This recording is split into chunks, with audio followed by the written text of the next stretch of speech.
Welcome to episode 5 of Parliamentary California. In episode 5 of Parliamentary California, we will now be beginning the process of explaining to you how the state assembly, how my parliamentary system will be set up. And in those previous episodes where I talked about what is a parliamentary system, why we should talk about why we should advocate for why we should just have a unicameral legislature with our legislature consisting of just the assembly, and also advocating in getting rid of term limits, also getting rid of the top two jungle primary system, and also advocating for a party list proportional representation system by electing assembly members through an open party list proportional representation system. And now, this episode will talk about the election of the head of state. And as you may have, this is actually a bit of a recall from episode 2 of Parliamentary California, where in episode 2 of Parliamentary California, I didn't just talk about I didn't just talk about why California should just dissolve the state senate and just go with a unicameral legislature with the state legislature consisting of the state assembly. But I also advocated in splitting the executive's role. Or in other words, I advocated in splitting both the head of government and the head of state role, with the governor of California just remaining as head of government, with the lieutenant governor becoming the head of state.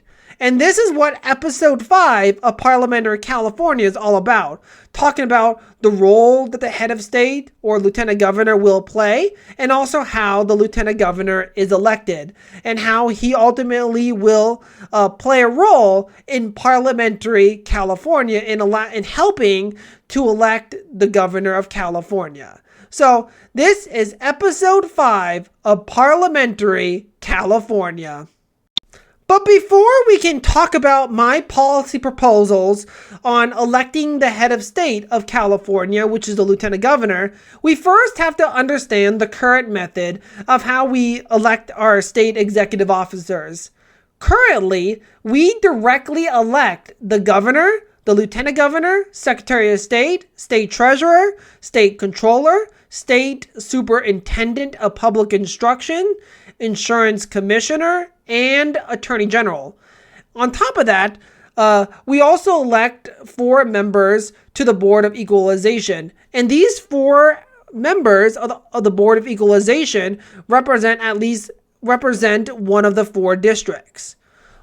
While the 5th member of the Board of Equalization is the state controller. The state controller is the one that's directly elected.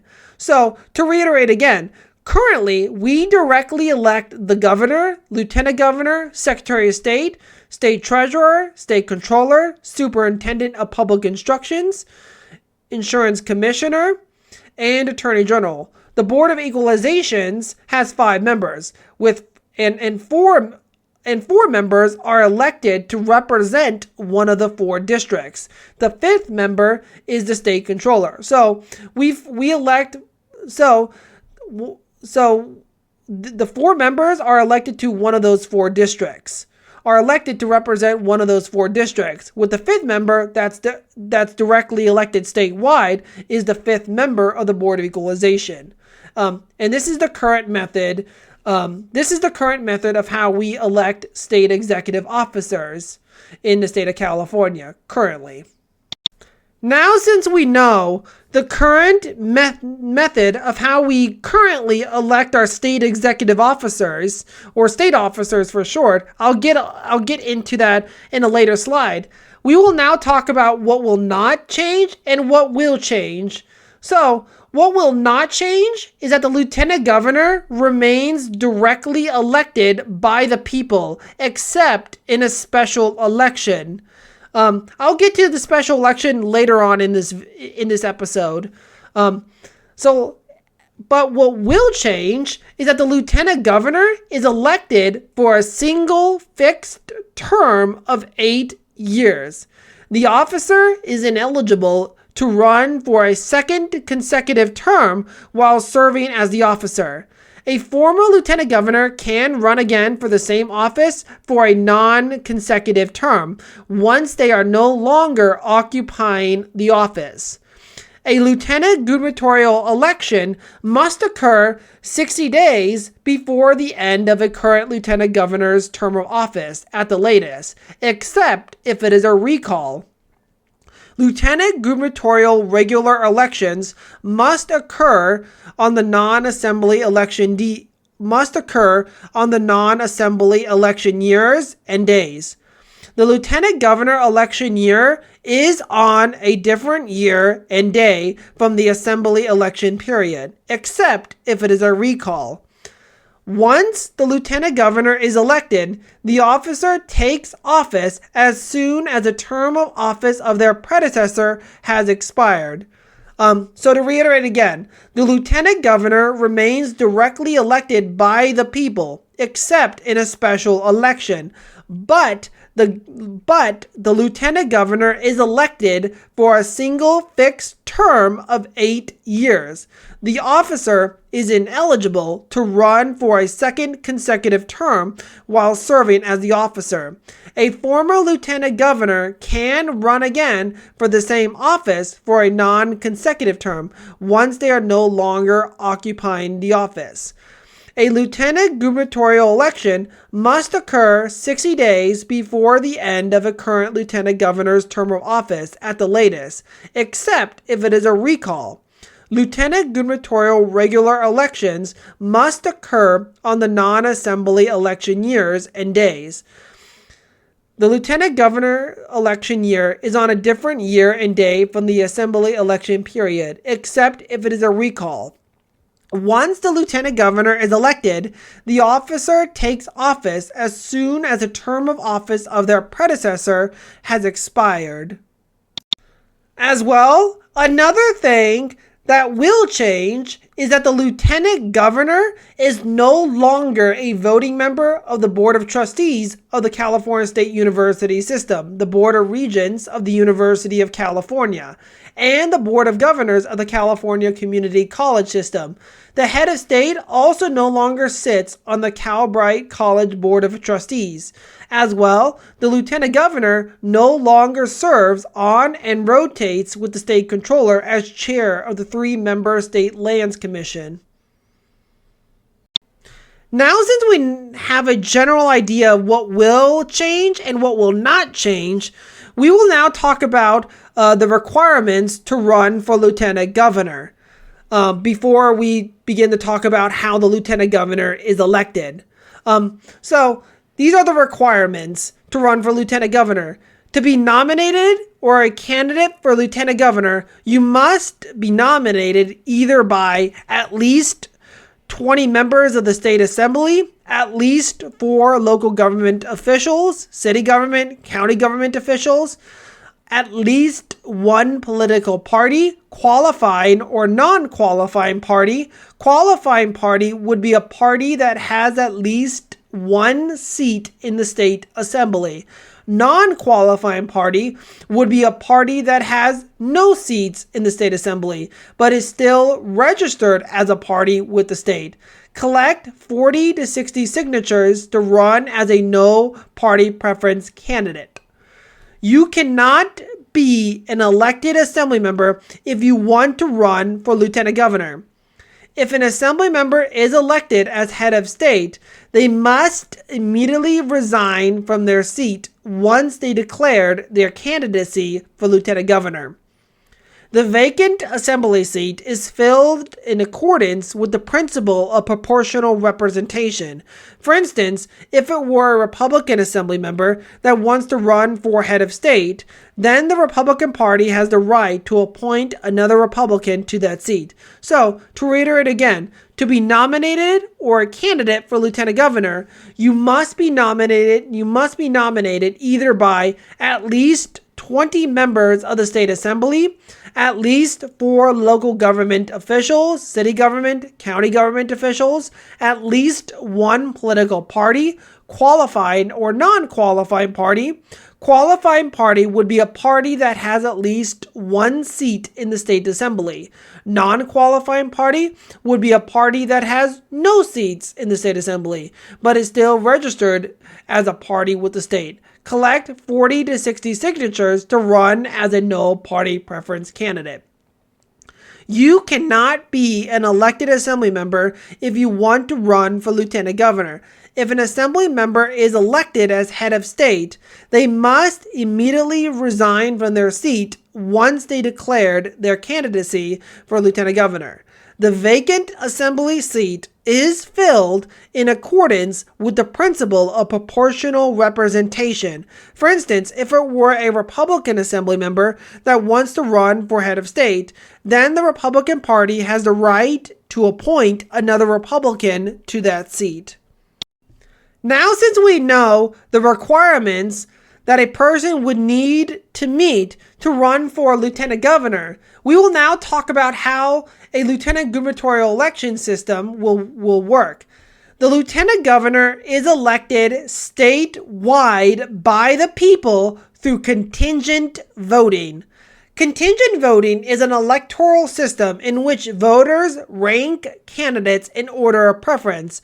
Voters write a 1 besides the candidate that they most like, a 2 next to the candidate that they like second, a 3 besides the person that they like third, and so forth. Like instant runoff voting, we first count all voters' first preference votes first. And if one candidate has 50% plus 1 or more of the total votes, they shall be elected as head of state. But if no candidate has more than half of the votes, then all the candidates except for the top 2 are eliminated. The voters who had their candidates eliminated will have their second and third choices counted. Unlike instant runoff voting, where there are multiple rounds, in contingent voting, there are only 2 rounds. So, in contingent voting, in the first round, we count all voters' first preference votes first.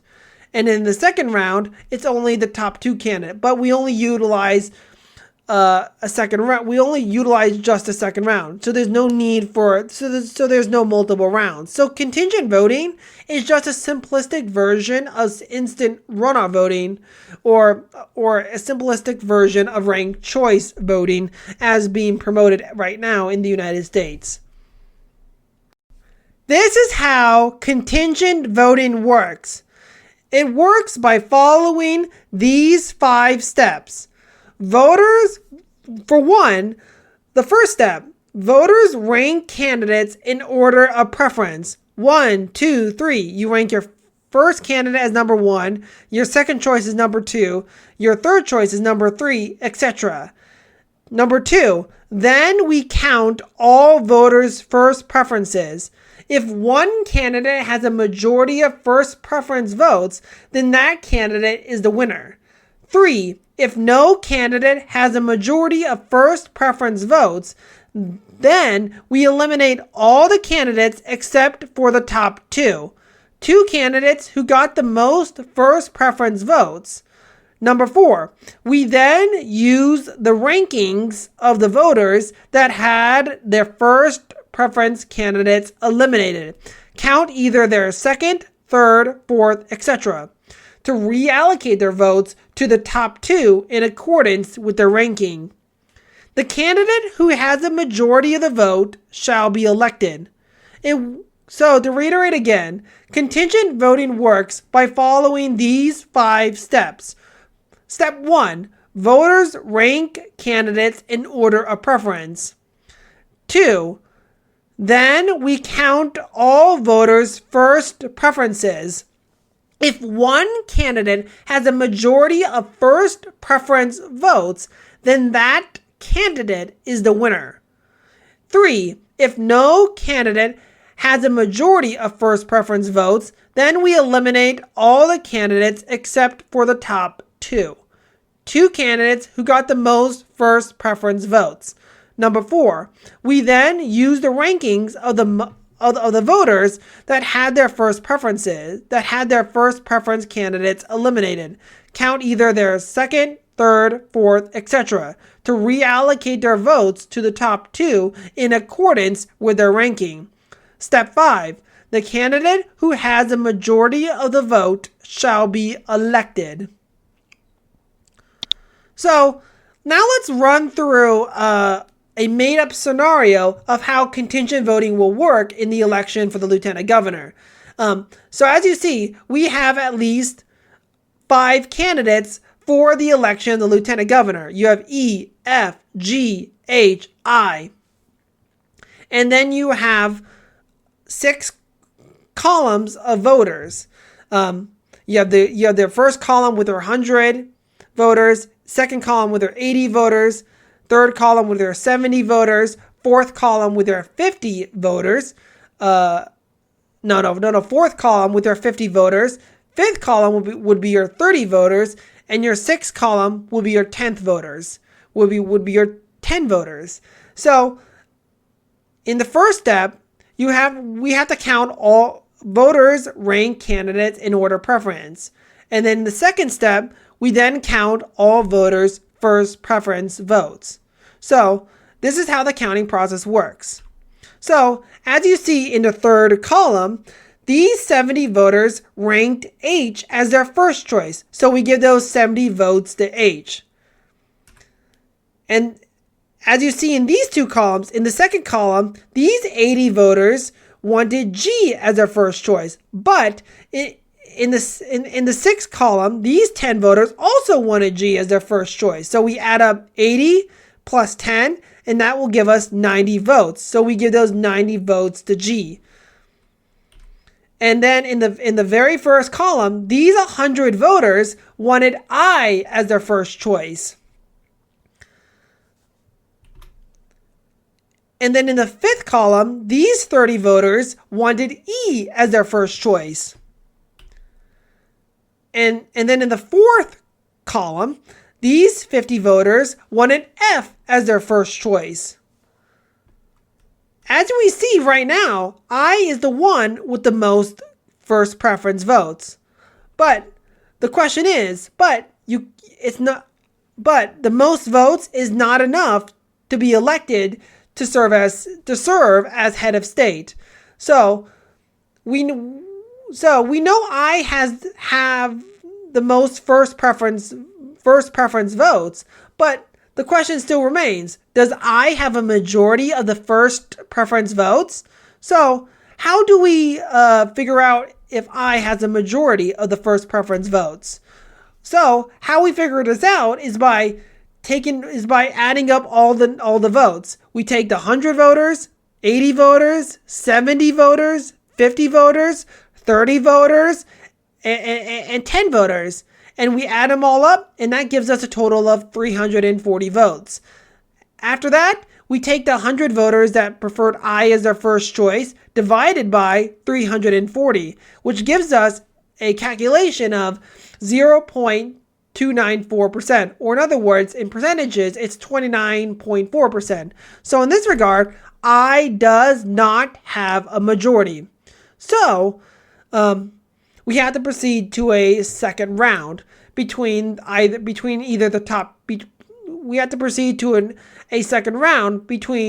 top 2 candidates. And the top 2 candidates are I and G. I and G are our top 2 candidates. If no candidate has a majority of first preference votes, then we eliminate all the candidates except for the top 2. The 2 candidates who got the most first preference votes will proceed to a second instant runoff round.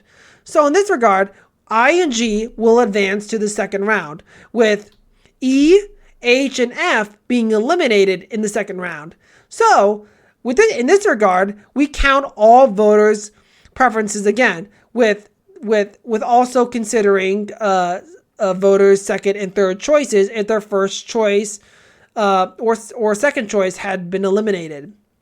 So we count all voters' preferences again. In the first column, these 100 voters wanted I as their first preference. And in the second column, these 80 voters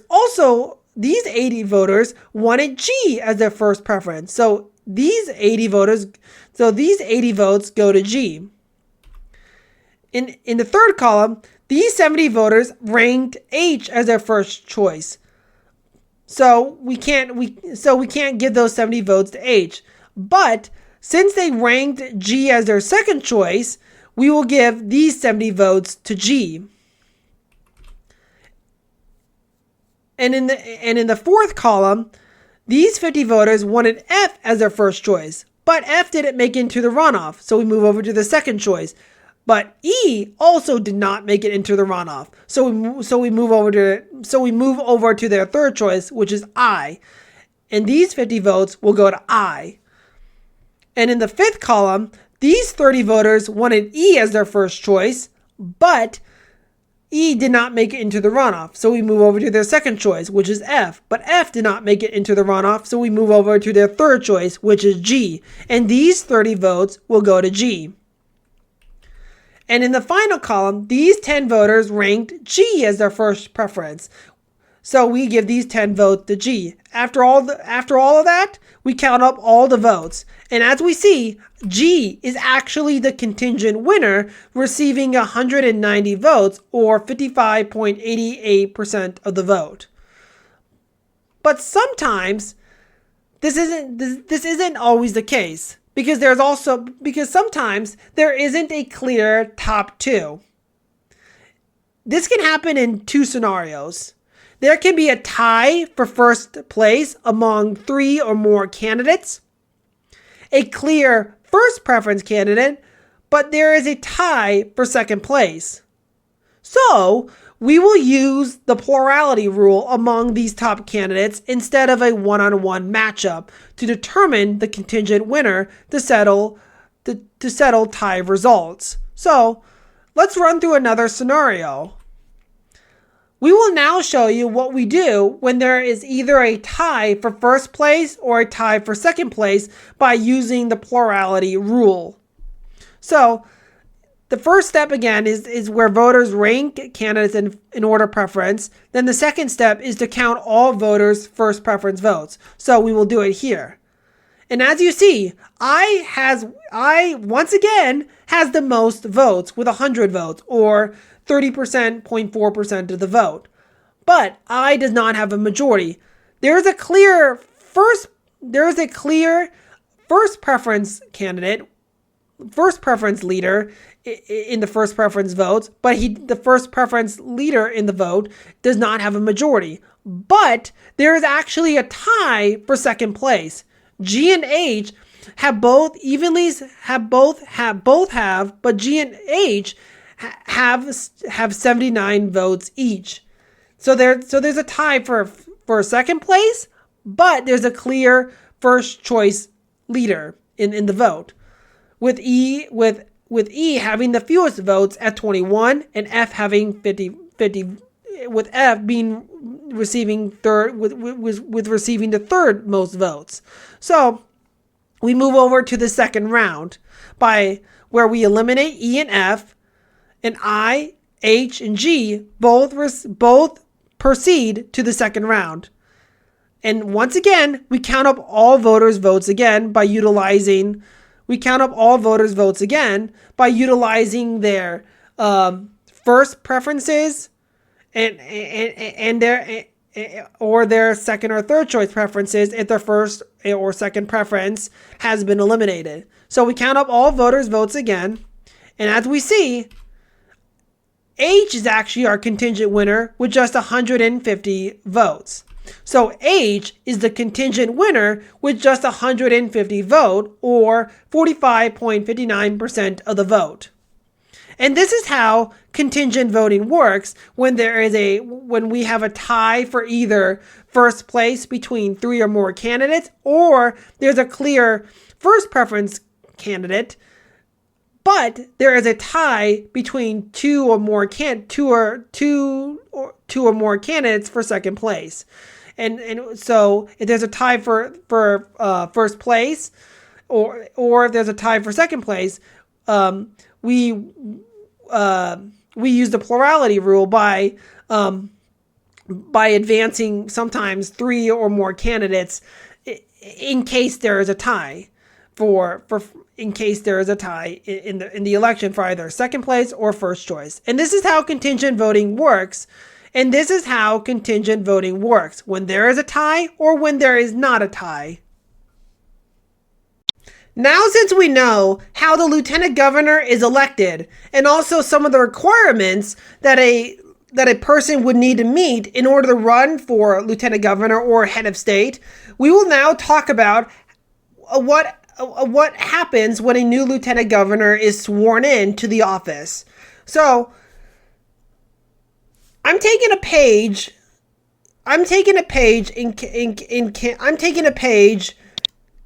from Canada's playbook of how Canada elects their Speaker of the House, which is the Speaker of the House of Commons in Canada, which is the same thing as the Speaker of the House of Representatives in the United States, but it's essentially the same thing as the Speaker of the House of Commons and the Speaker of the House of Representatives. It's the same thing essentially. They are essentially the presiding officer of both of their legislative, both of the chambers. The same thing. They're both the presiding officers. It's just that Canada calls it the House of Commons and the United States calls it the House of Representatives. So I'm taking a page from Canada's playbook of how Canada elects their Speaker of the House of Commons. So how this process will work: when a new lieutenant governor is sworn in, their predecessor first introduces their successor. Then, the newly elected lieutenant governor is escorted to the presiding officer's chair by both the governor and the leader of the official opposition by dragging them. Once at the chair, their predecessor shakes their successor's hand, and the predecessor walks out of the room, with their successor sitting down in the chair. After that, the newly elected lieutenant governor gives a short speech. The governor gives a short speech to welcome the newly sworn in lieutenant governor. 3. After the governor's speech, the leader of the official opposition also give their short speech to welcome the new head of state. And this formal process of how the lieutenant governor is sworn in, this sets the tone that the lieutenant governor shall be largely a nonpartisan and impartial role that presides over the assembly when they are debating or voting on the floor. And this is in part because, if you recall from the second episode of Parliamentary California, the lieutenant governor, he's the head of state, but he's also the Speaker of the State Assembly. He presides over the entire he presides over the floor of the entire state assembly, where he ensures that debate and voting are in good conduct and all members are being fairly heard in the discussion. And this is exactly why I also decided to keep the lieutenant governor independently and separately and directly elected by the people, where he serves his own mandate, so that he can actually be that impartial, nonpartisan, and independent Speaker of the Assembly, where he gives all sides, both the government and the official opposition, and also the crossbenchers, an equal chance to actually be able to respond on any legislation or ensuring that they all have equal time in negotiating to form a governing coalition to ultimately elect the governor of California. And I'll get to that in episode 6 of Parliamentary California.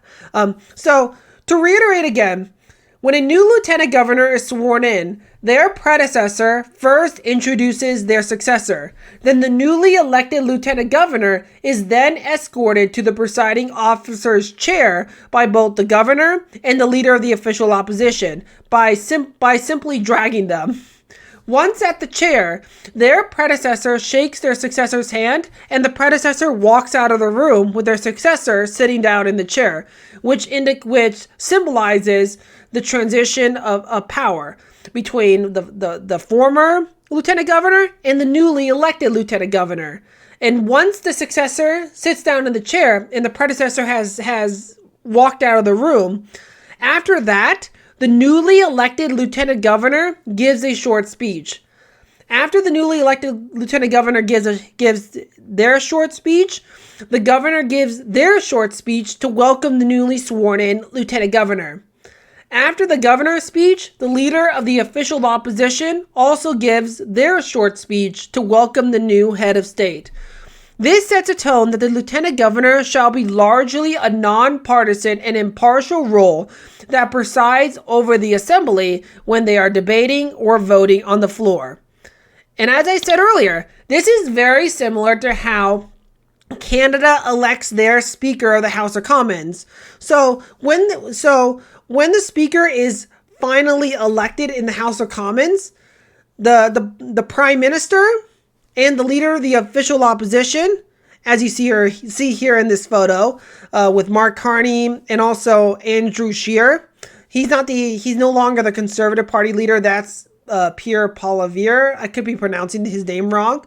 But as you see, Mark Carney, the Prime Minister of Canada currently, and also Andrew Scheer, who was the interim leader of the opposition of the Conservative Party, where they're both escorting the newly elected Speaker of the House of Commons in Canada. I'm taking a page from Canada's playbook and adding this to my vision of Parliamentary California of how a newly elected lieutenant governor is sworn in, where their predecessor introduces them, then they are simply dragged by then the newly elected lieutenant governor is simply dragged by both the prime minister and the leader of the official opposition. Or in this case, the lieutenant governor is dragged by both the governor of California and the leader of the official opposition to the presiding officer's chair. And once at the chair, their predecessor shakes their hand, and the predecessor and their successor formally sits down in the chair with the predecessor walking out of the room, which symbolizes the balance, the transition of power, pretty essentially. And once their successor sits down in the chair and the predecessor has finally walked out of the room, the newly elected lieutenant governor gives a short speech. After the lieutenant governor's speech, the governor gives their short speech to welcome the new lieutenant governor, and also, and after the governor's speech, the leader of the official opposition also gives their short speech to also welcome the newly elected head of state. Here's a video of how I envision this process of how I envision this process to play out in California. This is an example of in Canada of when Mark Carney and Andrew Scheer are escorting the newly elected Speaker of the House of Commons to the Speaker's chair. Here's the video of how I envision the Lieutenant Governor to be sworn in California in accordance to my vision of Parliamentary California. So here's the video, and I'll be right back. It is my duty in informed us that the honorable member for, il est maintenant de mon devoir d'informer la Chambre que l'honorable député de Lac-Saint-Louis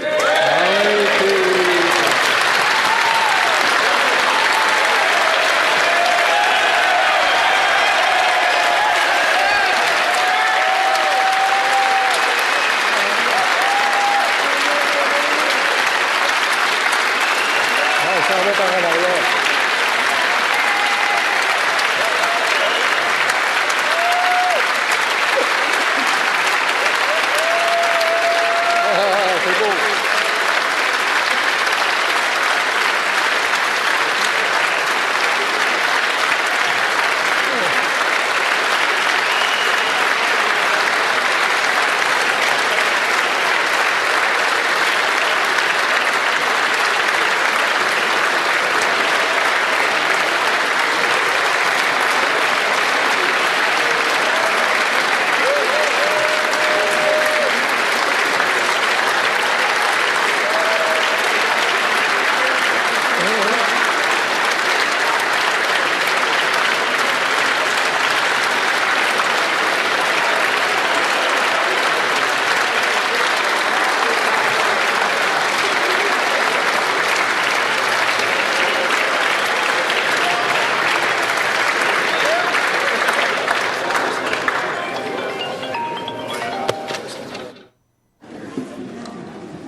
Thank you very much, Andrew. Thank you very much. Thank you.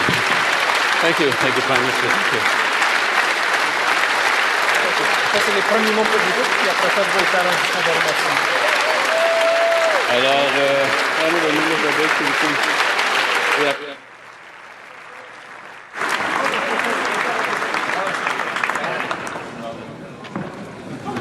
Honorables députés, je tiens à exprimer à la Chambre mes humbles remerciements pour le grand honneur qu'elle a bien voulu me faire en me choisissant comme président.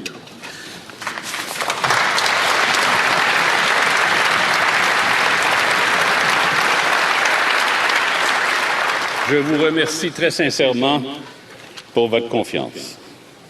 Je tiens d'abord à remercier, au nom de nous tous, le doyen de la Chambre, le député de Bécancour, Nicolet Sorel, Alnobac,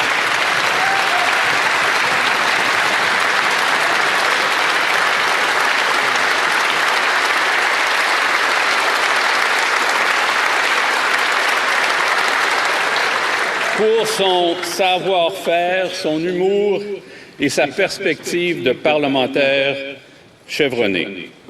Je désire également féliciter les collègues qui se sont portés candidates et candidats pour le vote d'aujourd'hui et les féliciter pour leur discours inspirant et édifiant qui nous rendent tous fiers de pouvoir se dire membres de cette Chambre.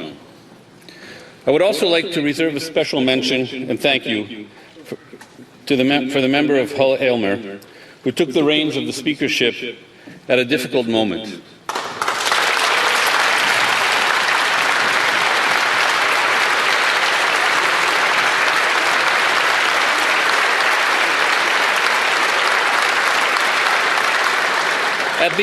At the end of a mandate, when things tend to get a little feistier, I would remind members that we are at the beginning of a mandate in the selfish hope that you will afford me a little grace period. Once again, thank you for your confidence. I have few words because, well, we all have things we want to accomplish, and we've been away. Thank you, colleagues.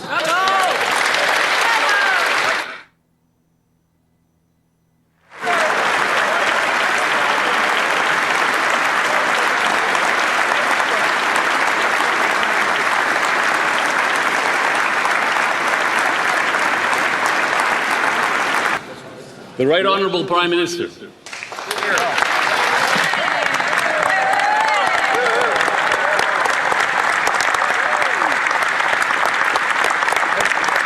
Speaker.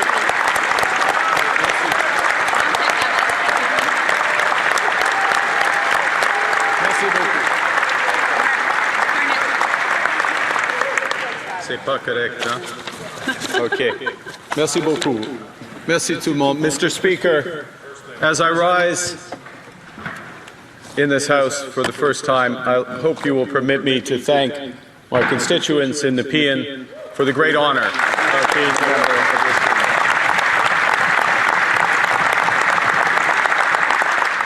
And I'd like to thank Canadians, Mr. Speaker, for the trust that they've put in this government, but in all members of this great House.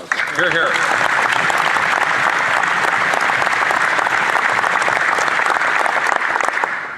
Votre élection témoigne du respect que vous étiez accordé par vos collègues. Depuis plus de 20 ans, vous servez les citoyens de Lac-Saint-Louis avec dévouement, avec la sagesse, avec le calme, avec la dignité. Merci, Monsieur le Président.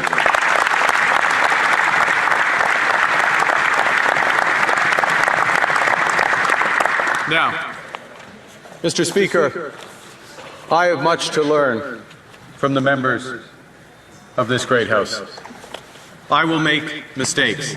I have no doubt that you will call them out for good reason. Because this House has rules. It has traditions. And it's on those traditions that our Athenian democracy is founded.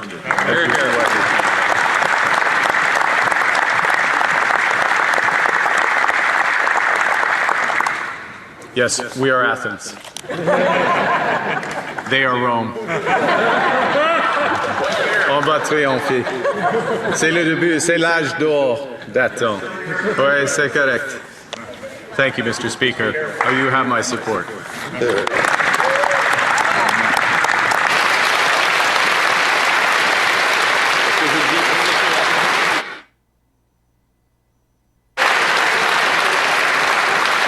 The Honourable Leader of the Official Opposition. Thank you very much, Mr. Speaker.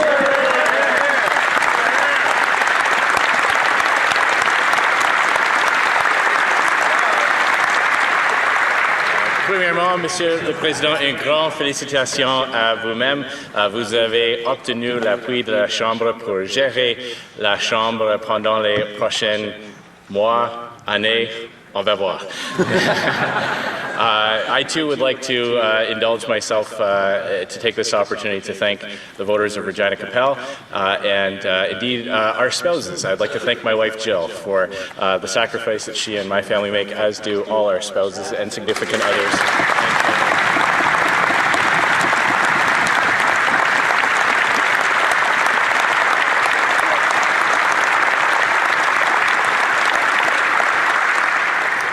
You have just taken charge of an office that is almost as old as Parliament itself. It emerged in the Middle Ages when the Commons needed a spokesman to air its grievances to the King, a task that probably wouldn't stand up to the safe workplace guidelines that exist today. And as we heard from our Dean, until the 17th century, the Speaker's loyalty was to the Crown rather than to MPs, and they were often blamed if they delivered bad news to the monarch. 7 speakers were beheaded between 1394 and 1535, and many more were imprisoned. Managing monarchs was a delicate undertaking.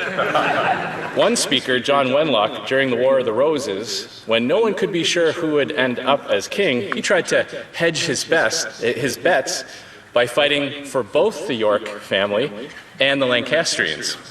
It didn't work out too well for him, though. He died at the Battle of Tewkesbury.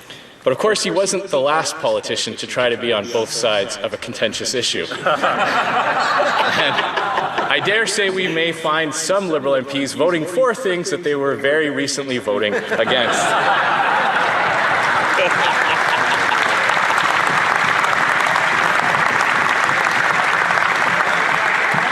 But gradually, the Speaker's role became one of representing Parliament rather than the monarch, and it wasn't until the Victorian era that impartiality of the Speaker became the norm. Now, it might no longer be a requirement to stand up to kings and queens, but you may find yourself having to stand up to other offices of authority, and if such a moment presents itself, we trust you will stand with those speakers who came before you, who defended this institution on behalf of the people.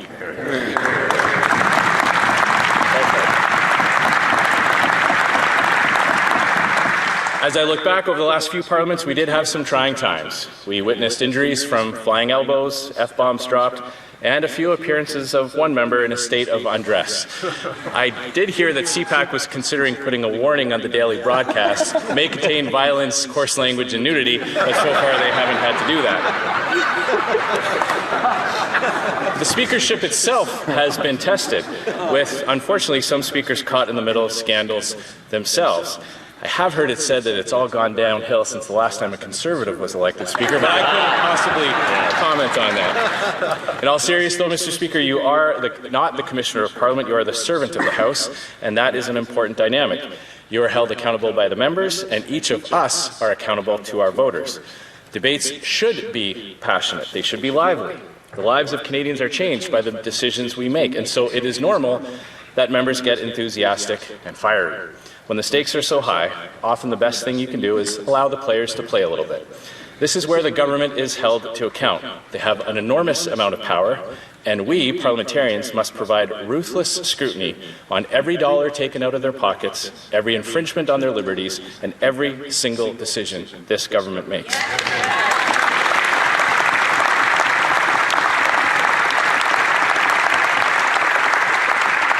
Of course, every parliament has its own unique challenges and messy moments, but as Winston Churchill said, democracy is the worst form of government, except for all the others that have been tried.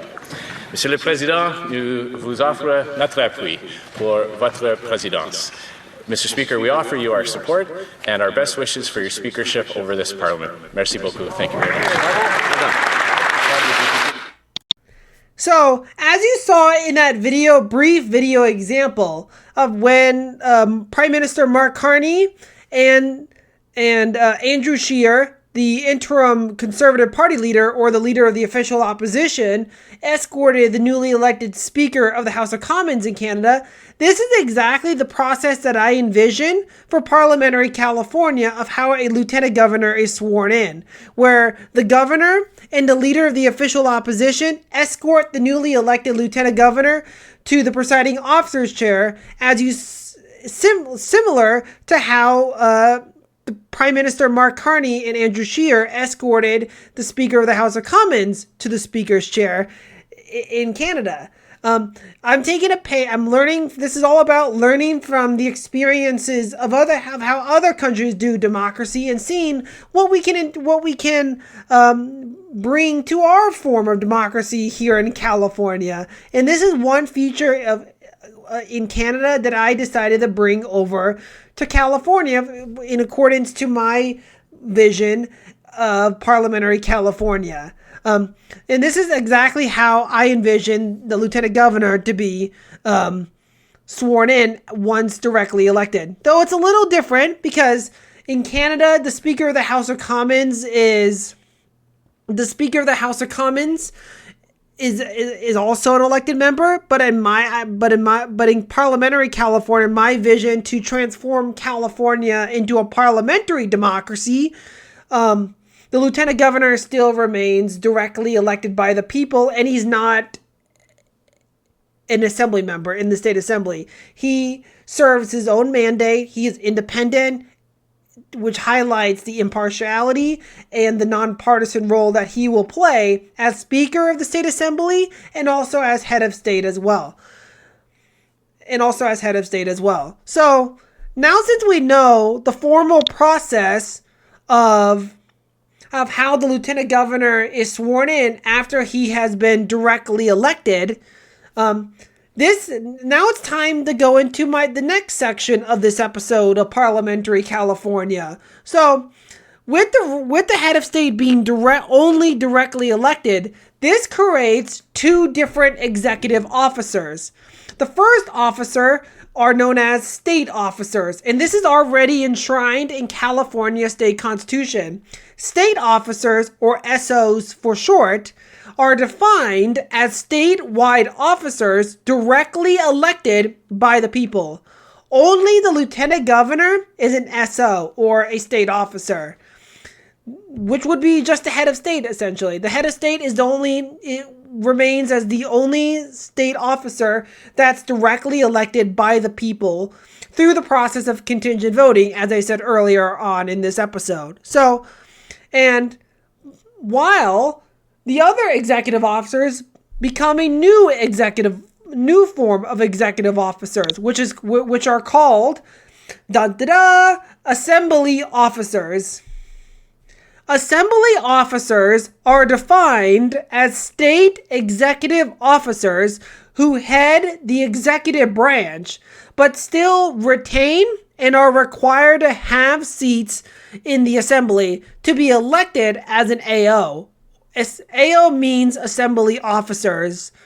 Assembly officers would include the governor, attorney general, controller, insurance commissioner, secretary of state, superintendent of public instruction, treasurer, members of the State Board of Equalization, members of the Public Utility Commission, state auditor, director of industrial relations, secretary of natural resources, secretary of food and agriculture, secretary of transportation, secretary of environmental protections, secretary of child development and education, secretary of health and human services, secretary of business, consumer services and housing, Secretary of Veterans Affairs, Secretary of Corrections and Rehabilitation, and Director of Finance.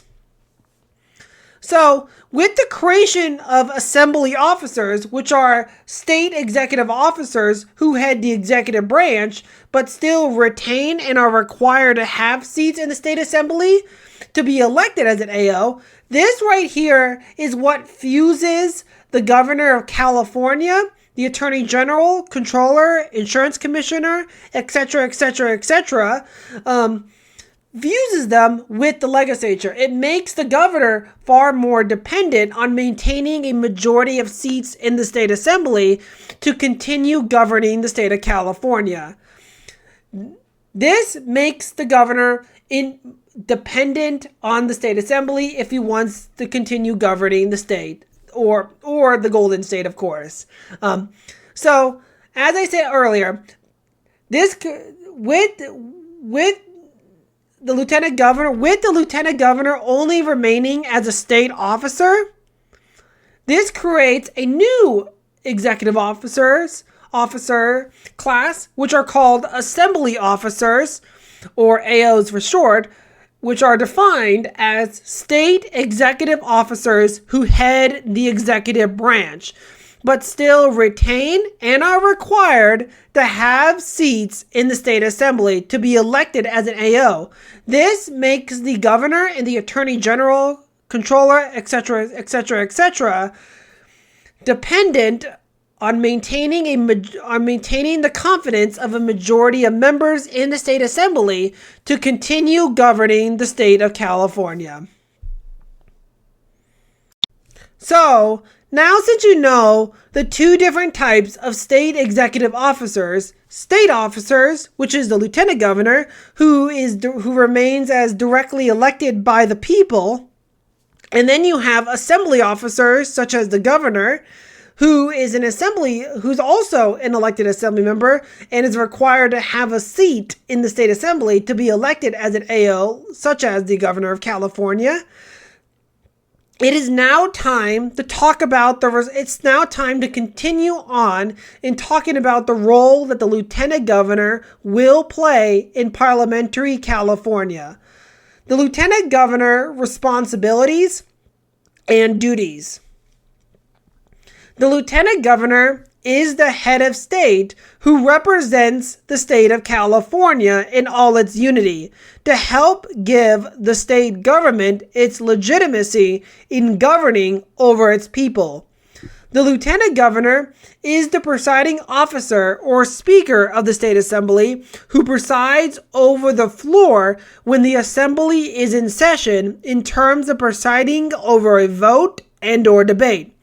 This officer is a non-partisan role that's independent from the assembly, who acts as an impartial and judicial president of the body.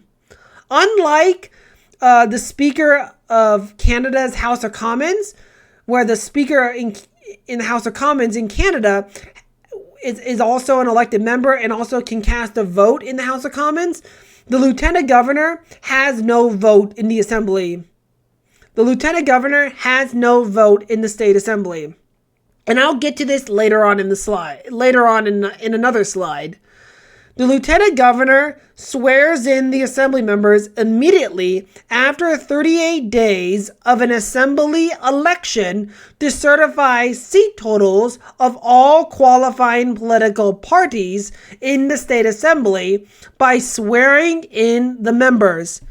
The number of seats that each party has will determine the ordering of party negotiations to form an absolute majority coalition to ultimately elect the governor of California. Once an assembly member is elected by an absolute majority of members of the state assembly to lead the government, the lieutenant governor will appoint them as head of government, represents the state at home and abroad by giving speeches, attending events, etc., uphold the democratic integrity of the Constitution of the state of California, represent and respect the political pluralism of the state. The other responsibilities of the lieutenant governor is to appoint an assembly member to be an AO of the executive branch upon the nomination of the governor or any assembly member. But the governor or assembly member's nomination of someone to appoint an assembly member to be an AO of the executive branch must be confirmed by an absolute majority vote of members of the state assembly. Lieutenant governors can only appoint an assembly member to Secretary of State after a majority of members of the assembly vote to elect them. To remove the governor of California only after an absolute majority of assembly members vote to remove the assembly member as head of government. The lieutenant governor is required by law to comply with the request of an absolute majority of members of the state assembly and inform the governor that they must resign from their office and appoint a replacement candidate or to dissolve the assembly if an absolute majority of the members want a new assembly election. The assembly member who is the governor shall be forced to resign when an absolute majority of the assembly votes to remove them at any time and immediately. Another responsibility of the lieutenant governor. An absolute majority of members of the state assembly also has the power to remove any of the other AOs without the approval of the governor. The lieutenant governor is required by law to comply with the request of an absolute majority of members of the state assembly and inform the AO that they must step down from their post. An assembly member who is serving in the executive branch as the other AO shall be forced to immediately resign from their executive office when an absolute majority of members of the assembly vote to remove them at any time and immediately from the executive branch. When the members of the assembly remove an assembly member from the executive branch, the governor must just go along with the removal and begin the process with the assembly to nominate another assembly member to fill that vacant office from which that member was removed from. For the governor of California to dismiss an AO, such as the Secretary of State, that dismissal of an assembly officer must be confirmed by an absolute majority of members of the state assembly. This is all designed to essentially give the state assembly far more power over the governor and the lieutenant governor. I want to create in Parliamentary California. I want to create a system where it is the state assembly that reigns supreme over the executive branch when it comes to policy making and also governing the Golden State. Because I don't think one person should hold unilateral power in making decisions. I think they should be required to work with the other members of the legislative branch to actually make approve decisions and also implement policies when it comes to governing the state of California. It's all about giving the state assembly far more power, which is ideal to a parliamentary democracy where the executive branch is dependent on maintaining a majority of member. Where the legislature, where the executive branch is dependent on maintaining a majority of members of the legislative branch, on maintaining the confidence of a majority of members of the legislative branch to continue governing the state or to resume as head of government. It's all about this is all about creating that parliamentary democracy in the state of California. And the lieutenant governor, his responsibility is merely a ceremonial position where he represents the state of California, and he also upholds the formal process of how an assembly officer is elected, such as the governor of California, and he also upholds the process and is required to comply with the process to dismiss an assembly officer when an absolute majority of members of the state assembly want to dismiss one assembly member as an executive officer. But any dismissal, any formal removal of an assembly member as AO does not technically mean that they lose their seat in the state assembly. It just means that they no longer serve in the executive branch. So, and this arrives at my other point when it comes to the state assembly also having more power, because as I said earlier, the governor isn't the only one that can nominate someone to serve as an AO. So the governor doesn't just have the sole exclusive right to nominate someone to serve as, let's say, insurance commissioner or controller, for instance. The power to nominate an assembly member to serve as AO is also given to any assembly member. So any assembly member can nominate anyone to serve as an AO of the executive branch without the approval of the governor. It's all about giving the state assembly far more power, as long as they consider, debate, and vote for the governor's nominees first. Which arrives at my other point.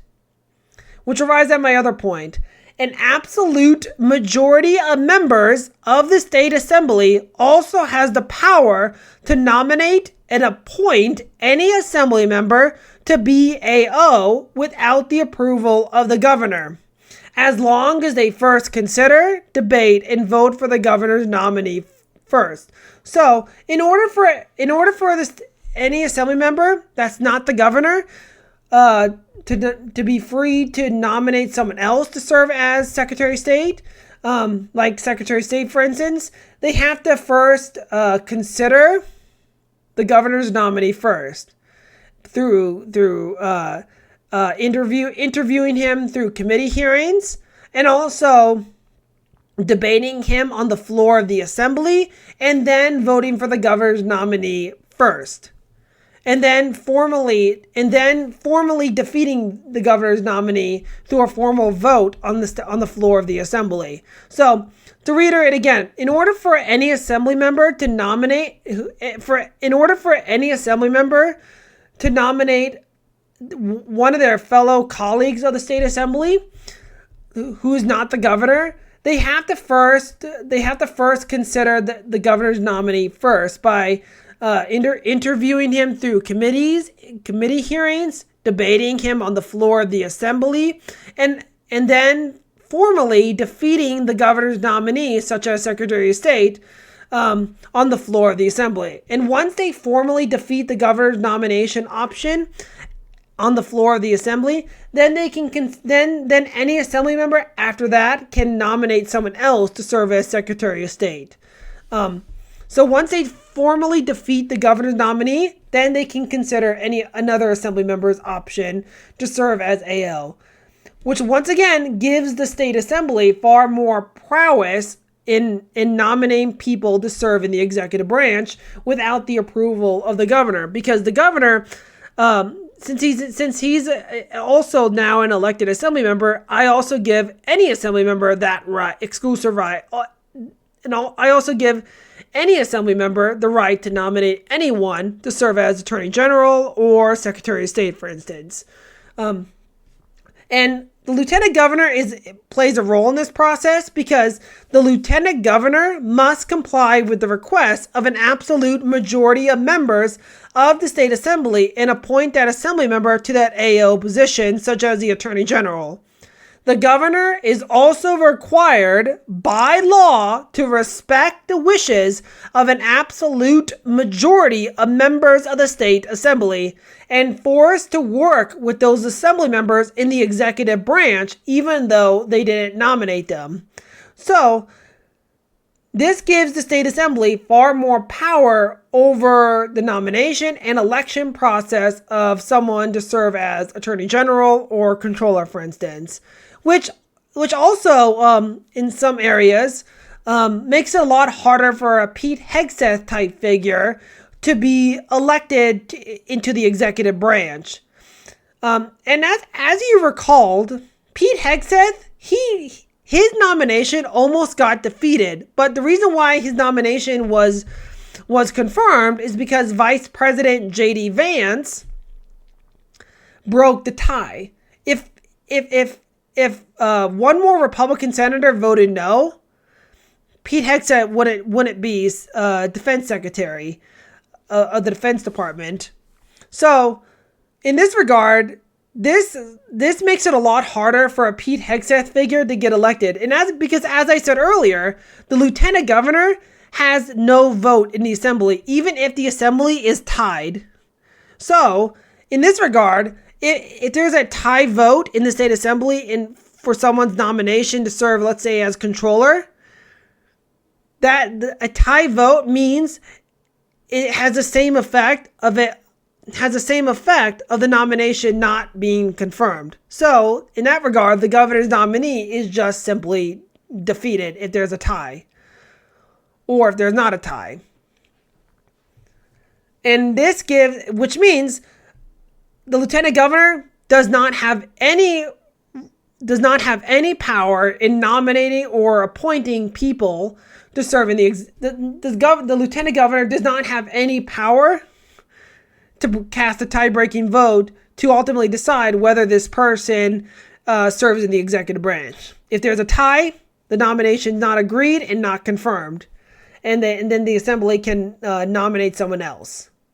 This gives the state assembly far more power to nominate the person that they want to see elected to serve in the executive branch with the governor, which makes it harder for a Pete Hegseth type figure to be elected into the executive branch. The other responsibility of the lieutenant governor. The other responsibility of the head of state is to dissolve the assembly at election time, or to call an early assembly election. The head of state has the sole power to dissolve the assembly and call for its election. The lieutenant governor can only call for an early assembly election in 4 ways. 1. The officer can call for an early election after an absolute majority of members of the assembly having voted for a motion of no confidence to remove the governor, with the absolute majority of members also voting on another motion on the same day to request the lieutenant governor to dissolve the body and call for a new election. 2.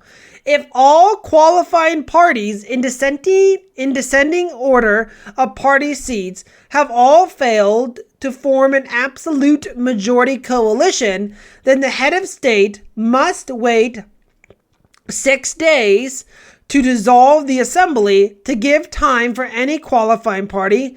Qualifying party, as I said earlier, means any party that has at least one elected member of the state assembly or has at least one seat in the state assembly. So it can be any assembly member who can do either of these two things. So to reiterate again, to repeat step 2.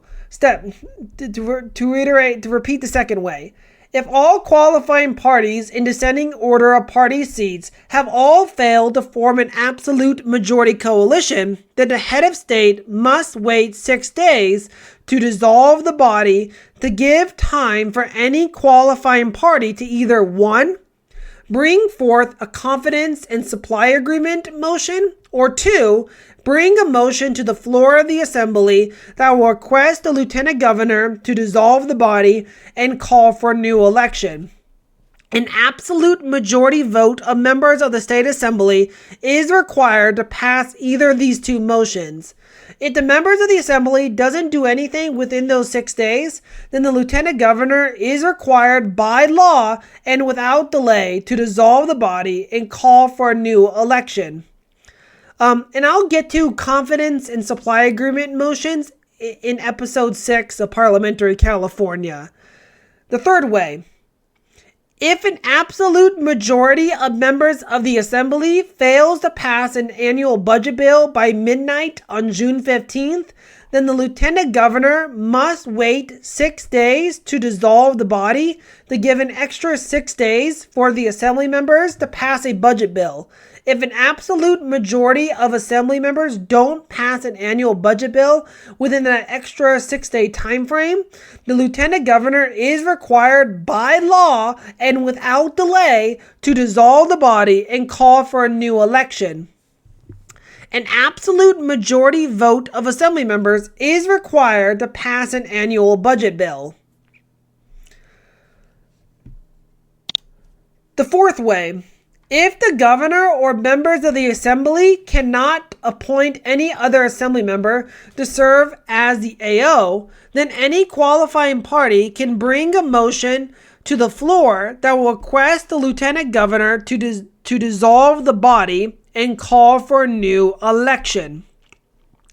An absolute majority vote of assembly members is required to pass the motion. So, in this regard, the state assembly terms are not fixed. They are unfixed. They serve unfixed terms, meaning elections for the state assembly can happen at any time.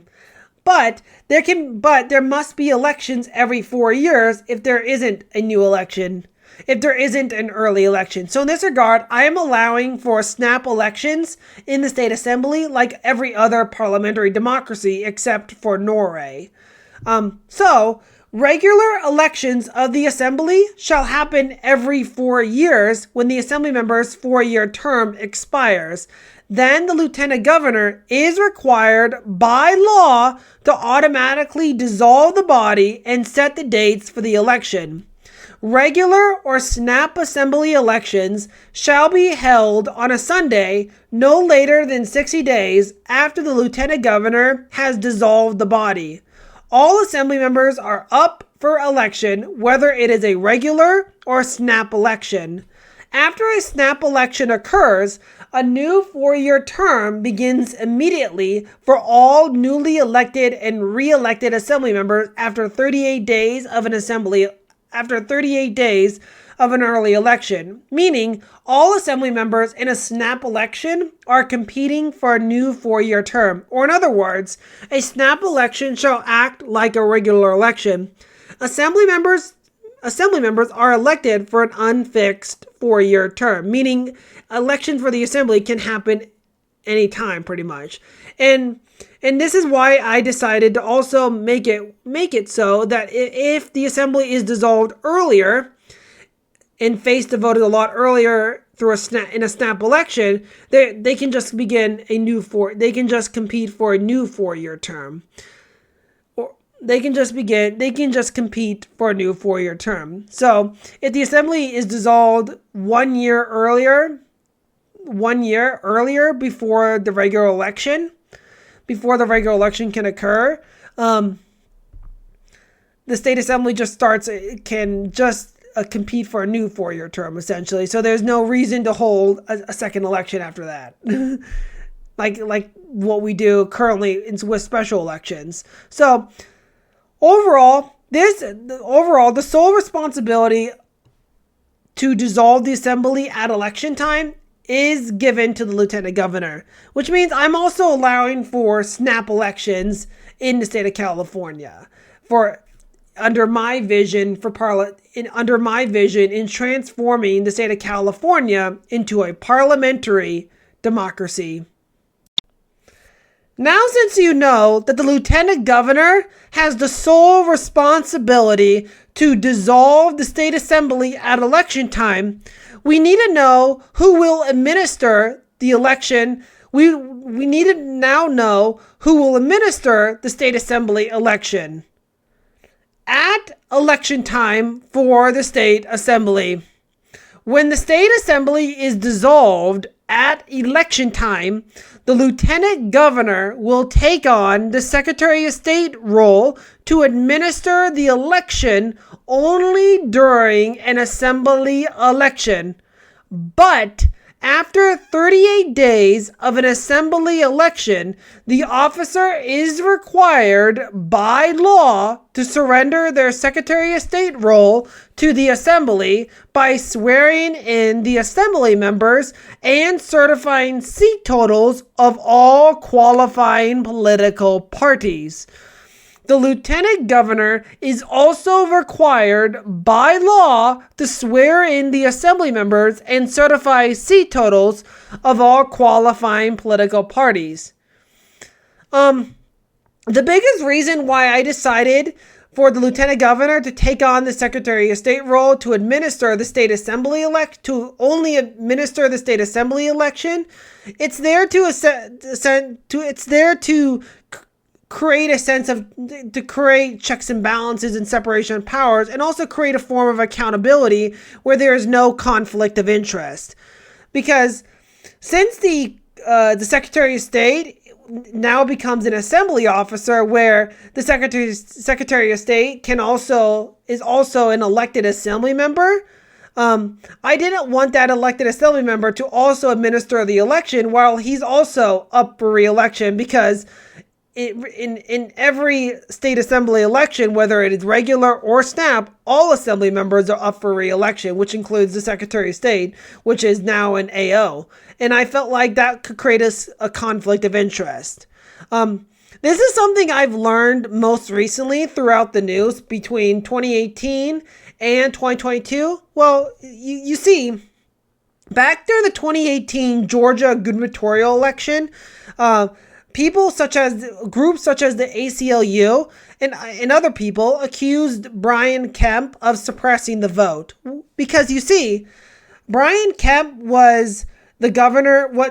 Brian Kemp was running for governor of Georgia back in 2018, but he was also the secretary. But he was also the current Secretary of State role that was administering the election, and many people accused him of intentionally suppressing the vote of African Americans. And this was the same logic that happened in 2022 when Republicans accused Katie Hobbs of harvesting the ballot to help her win, because Katie Hobbs in 2022 was also a candidate for governor of Arizona, while she was also the Secretary of State role. So, and many Republicans accused her of intentionally trying to commit voter fraud in the Arizona gubernatorial election to help her getting elected. And what I saw in both what I saw from my interpretation of the 2018 Georgia gubernatorial election and the 2022 Arizona gubernatorial election is that I definitely saw a conflict of interest there. Brian Kemp, while he was a candidate for governor of Georgia and also serving as Secretary of State that was also tasked at administering the election, the same applied for Katie Hobbs in 2022's Arizona gubernatorial election. A lot of their critics even cited that there was a conflict of interest. And that's one of the reasons why I decided for the lieutenant governor to take on the Secretary of State role to administer the state assembly election to avoid a conflict of interest. So that we can have fair elections in the state of California through an assembly election. But I do require the lieutenant governor, after 38 days of an assembly election, to surrender their Secretary of State role to the assembly by swearing in the assembly members and certifying seat totals of all qualifying political parties. He is definitely required by law to swear in the assembly members and certify seat totals of all qualifying political parties. It's there to create a sense of checks and balances. And this is true in the reverse. Because you see, at election time for the lieutenant governor, when California voters are either voting to elect a new lieutenant governor every 8 years or choosing to recall an incumbent head of state, the assembly officer who is Secretary of State shall administer the election. If the incumbent lieutenant governor is recalled, then the replacement candidate with either a simple majority or relative majority shall be elected. The replacement candidate serves the remaining term left over by their predecessor. So, as I said in the previous slide, where the lieutenant governor takes on the Secretary of State role to only administer a state assembly election, the same is true when it comes to a lieutenant gubernatorial election, because the lieutenant governor doesn't administer the election. The assembly officer who is Secretary of State will administer the lieutenant gubernatorial election, whether it is through a recall or if California voters are voting to elect a new lieutenant governor every 8 years.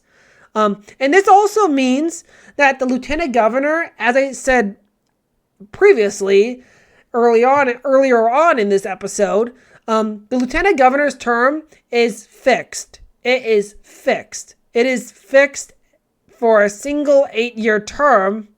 It is fixed for a single 8-year term, meaning if the incumbent lieutenant governor is recalled earlier on in his term, then the replacement candidate that will succeed him with either a simple majority or relative majority shall be elected.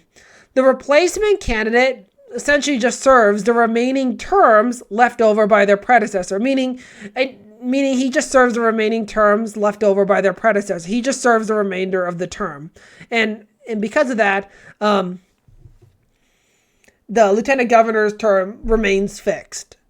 Unlike the state assembly, where the members of the state assembly terms are unfixed. So, the idea of the lieutenant governor administering a state assembly election, and also the assembly officer who is Secretary of State administering the lieutenant gubernatorial election is intended to create a sense of checks and balances and separation of powers to ensure that we have fair elections, and also to prevent conflict of interest. Special elections of the lieutenant governor. So, as I said before, the lieutenant governor, who is a state officer who only remains as a directly elected officer for a single fixed term, I also mentioned except for special elections. And now I will get to what will happen if under a special election for the lieutenant governor. So this is not like a recall election where the voters through the formal petition process recall the lieutenant governor. This has to do if there is a vacancy in case that the head of state resigns from office or dies in office. So in case there is a vacancy in the office of the head of state, the state assembly shall immediately hold an emergency special election to elect the person to serve the remaining years of their predecessor's term. Any person elected lieutenant governor by the assembly is ineligible to run for a term for their own while occupying the office once the term ends. So if any person elected lieutenant governor either through a recall or special election is elected to serve the remainder of their predecessor's term,